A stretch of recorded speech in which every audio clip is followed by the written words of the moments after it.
Vous êtes encore en compagnie du service français de RTI et c'est François-Xavier Boulet pour vous présenter le décryptage consacré aujourd'hui au lancement du remplacement des chars M1A2T par l'armée taïwanaise qui veut solidifier sa défense en modernisant ses chars d'assaut.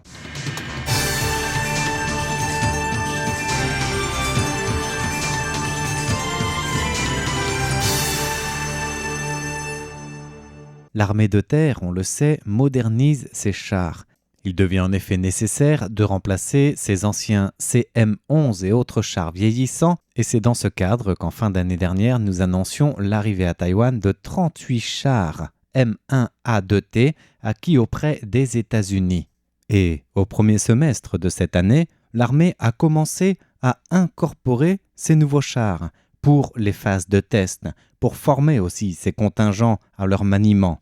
Et une fois cette étape préparatoire réalisée, c'est justement dans le courant de ce deuxième semestre 2025 que les nouveaux chars M1A2T doivent entrer progressivement officiellement dans le corps de l'armée de terre. Malgré certaines critiques sur l'inutilité des chars pour Taïwan, selon Xu Xiaohuang, qui est chercheur adjoint à l'Institut de recherche sur les opérations militaires à l'Institut de défense nationale, le char américain M1A2T offre une très nette amélioration des fonctionnalités et opérabilité par rapport aux chars vieillissants CM11 et 12 ou même par rapport au M60A3 actuellement en service, que ce soit en termes de protection, de mobilité ou même de capacité de combat. Par exemple, le tout nouveau M1A2T, dont Taïwan a reçu 38 exemplaires, est constitué d'un blindage composite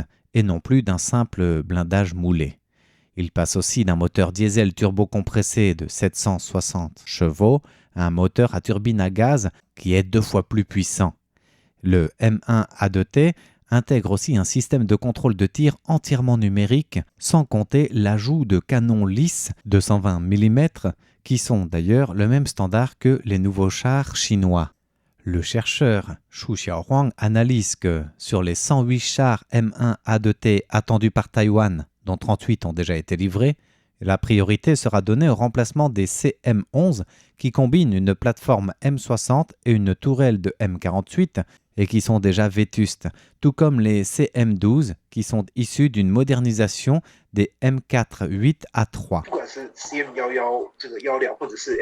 Que ce soit les chars de type CM11, CM12 ou M60, leur structure en acier moulé, plus facile à produire, n'offre pas de protection efficace contre les canons de 120 mm des chars de nouvelle génération chinois, pas plus que contre les armes anti-chars. Comme notre acquisition de M1A2T reste limitée, nous remplacerons probablement en priorité les CM11 et les CM12, tandis que les M60 seront soit modernisés, soit remplacés par une meilleure alternative. D'après les prévisions actuelles de l'armée taïwanaise, c'est en priorité dans la 584e brigade blindée, Ruko et Hsinchu, ainsi que dans la 269e brigade mécanisée de Yangmei à Taoyuan que seront déployés ces nouveaux chars. Ils doivent contribuer à une défense de Taïwan en vue d'une invasion amphibie. Par exemple, Xu Xiaohuang explique que sur les 18 plages rouges listées comme des départements potentiels de l'armée populaire de libération, la plage de Chuwei à Taoyuan étant la plus proche de Taipei et de la rivière Tamsui, elle est plus favorable pour une opération amphibie chinoise. C'est pour cela que les chars M1A2T, avec leur portée efficace de 2000 mètres, seront en mesure d'apporter un soutien nouveau et décisif au combat côtier et à la défense contre un éventuel débarquement. Quant au directeur de l'Institut de recherche en stratégie et ressources de la défense, Su Zhu-Yun, il estime que ces nouveaux chars sont une composante essentielle de la défense côtière et de la protection des infrastructures stratégiques terrestres. Le premier lot de M1A2T déployé dans la 3e zone opérationnelle et le 6e corps d'armée pourra rapidement être mobilisé pour des frappes mobiles maximisant l'efficacité de la défense du territoire. En plus de contrer les débarquements, ils pourront aussi intercepter des parachutages ennemis et repousser des attaques surprises contre des infrastructures clés comme le port de Taipei ou l'aéroport de Taoyuan. Cela dit, il existe des voix dissidentes parlant d'inutilité des chars en s'appuyant sur la controverse du champ de bataille en Ukraine par exemple, où les chars occidentaux M1 Abrams ou encore Léopard 2 et les chars russes T-72, T-80 ont subi de lourdes pertes de part et d'autre, notamment face aux drones ou aux munitions rôdeuses. Cela dit, pour le professeur Xu Xiaohuang, la plupart des chars déployés en Ukraine ne sont pas de dernière génération et la menace des drones, qui n'avait pas été anticipée lors de la conception des blindés, concerne en réalité tous les équipements terrestres. La question dépasse donc largement celle des chars et de leur déploiement.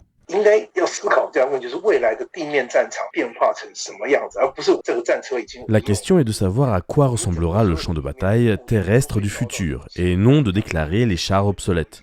Tous nos moyens terrestres doivent être protégés contre les drones et autres nouvelles menaces, ce qui passe par un renforcement des capacités de défense aérienne, de lutte anti-drone et de guerre électronique, et non par l'abandon des chars.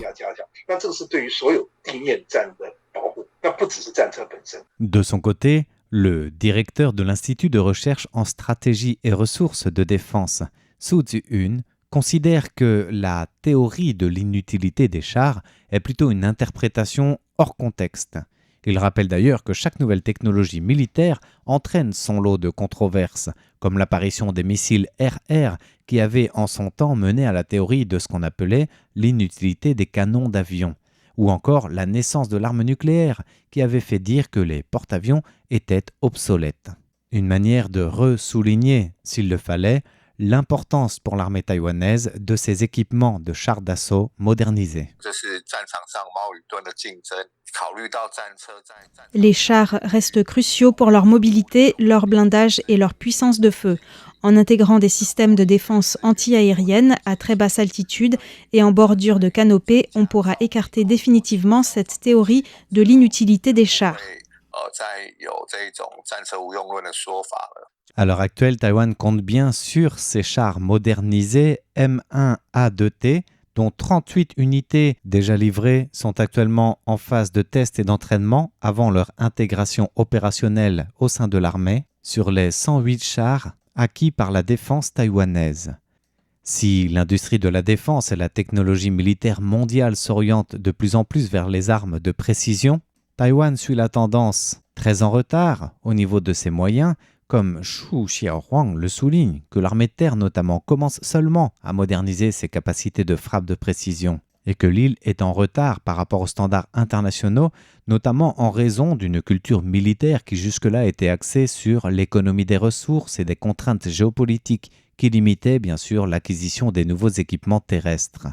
Toutefois, si cette transformation ou modernisation reste plus lente, elle est bel et bien effective et au menu de l'actualité de cette année, peu importe le niveau du budget accordé à la défense. Voilà pour le décryptage du jour présenté par François-Xavier Boulet pour Radio Taïwan International.